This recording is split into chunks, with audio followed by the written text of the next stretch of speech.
నమస్తే అండి. యూట్యూబ్ ప్రేక్షకులకు నా యొక్క నమస్కారాలు.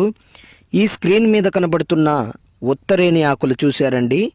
ఇవి మరుగుమందు తయారీలో చాలా ఉపయోగపడతాయి, చాలా కీలకమైనవి కూడా. పక్కన లిక్విడ్ని చూశారండి. ఈ యొక్క లిక్విడ్ను బట్టలకు కానీ, చెప్పులకు కానీ, వంటికి కానీ, తలకు కానీ ఏదో ఒక భాగాన పూసే మరుగుమందు అండి. ఇది మీకు కావాలంటే కొరియర్ ద్వారా పంపిస్తాను.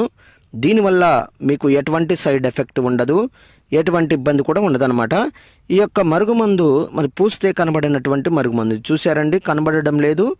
దీనివల్ల మీకు ఎటువంటి సైడ్ ఎఫెక్ట్ ఉండదండి. ఇది కొద్దిగా అంటించిన చాలండి. మనం ఎవరికైతే మనం ఈ యొక్క మరుగుమందును అంటిస్తామో వాళ్ళకి గనక పెట్టినట్లయితే వాళ్ళు మన చెప్పు చేతలకు వస్తారు, మనం చెప్పిందే వింటారు, మనం చెప్పిన మాట వేదమవుతుంది. ఇక మన చుట్టూ కుక్కలాగా తిరుగుతారు అనమాట. అదేవిధంగా నాకు చాలామంది చెప్పారు, గురుగారు నేను ఈ యొక్క మందును అక్కడ